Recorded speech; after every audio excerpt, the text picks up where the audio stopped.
Preno Ayun, lakas ba? Lakas ba? Oo, testing niyo. Tingnan ko nga. Oo, pwede. Ano lang may malambot, no? May hangin. Preno. Wala yung alignment. Manibela sa gilid no? Saka, oo. Wala yung alignment. Ramdam ko kahit mabagal. Pwede na to sa ngayon. So 4-wheel drive na to, no? Oo. Iikot na lahat yung parehas. Lahat umiikot na, no? Okay rin yung kambyada. Yung clutch hindi mabigat, no? Oo.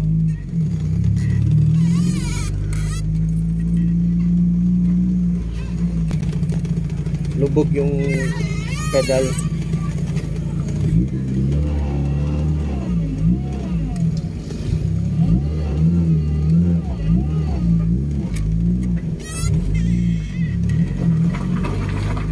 Okay naman.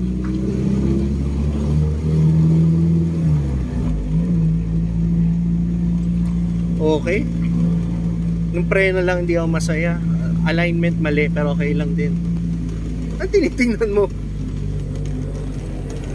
Ang ginagawa mo? Ang tinitingnan mo dyan?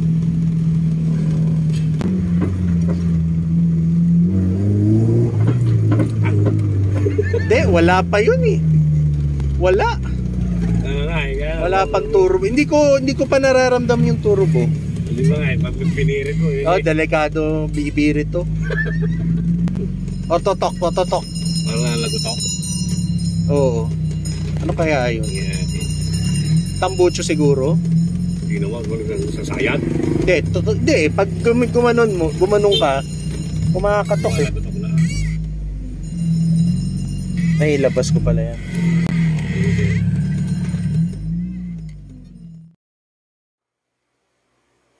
Hey guys, it's John Calam from DHL Motorsport, and I'm very pleased to report on to you guys the latest developments on our project Hyundai Coupe all-wheel drive.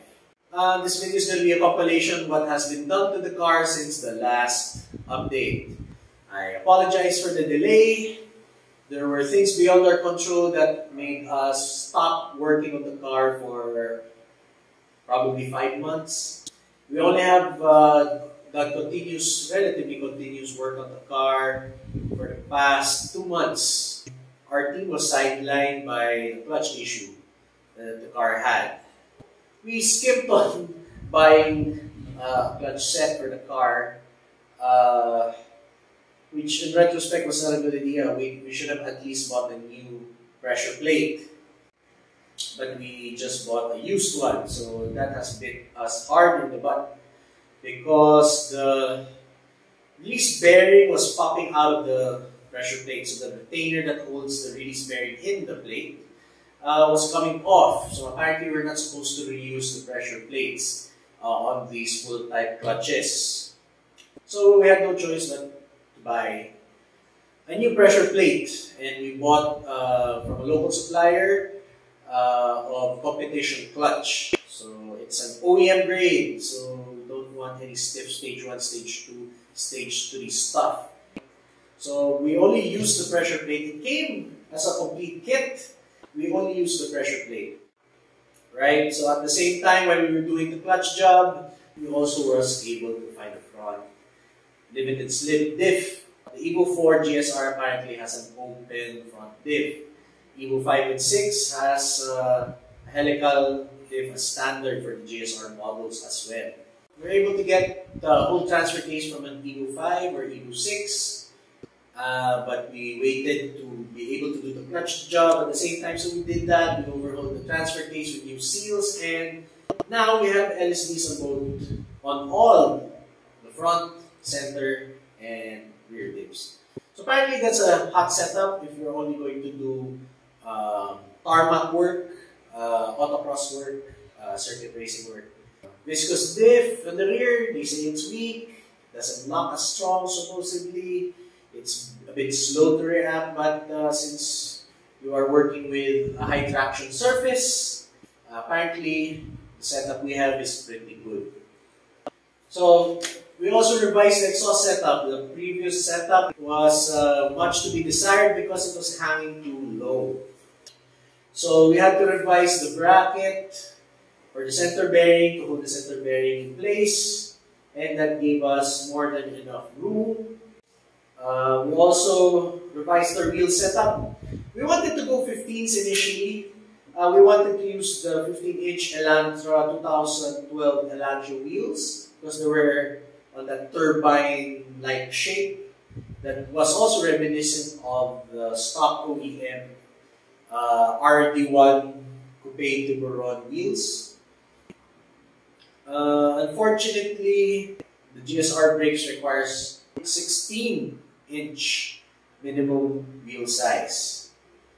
You could see in our past videos, we tried to make more room and the 15s kind of fit, but just decided to go 16s. So no rally tires for us. But what 16-inch wheel would fit the best? We really wanted to get that turbine-like look, and we were able to really find a nice set of OEM wheels from a Mazda 3 of some year model.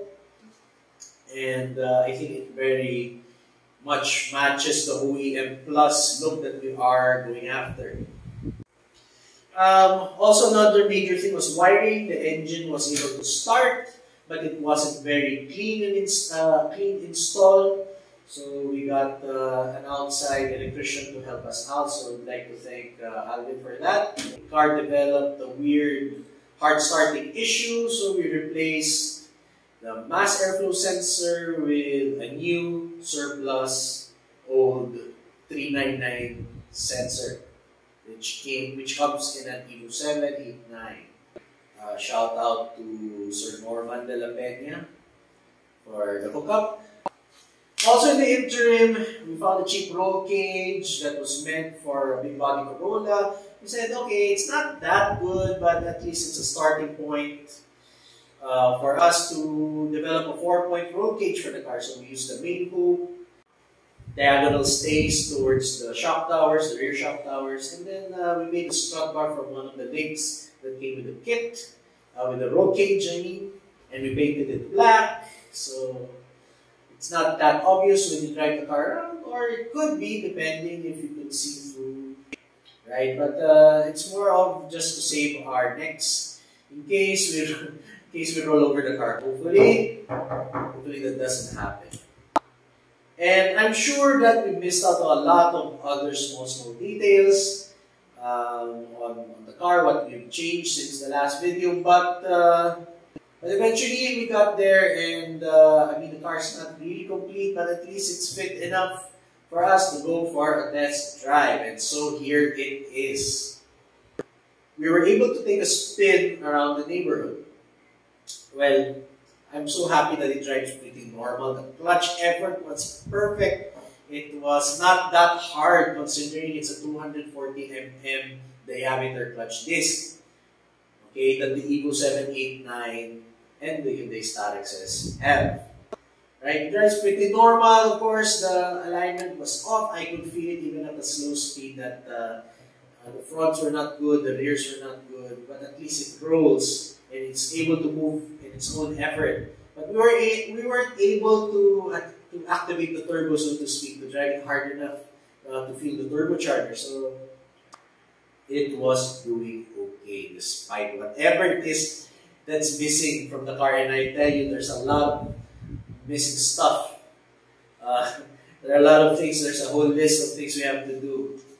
Okay, it's a whole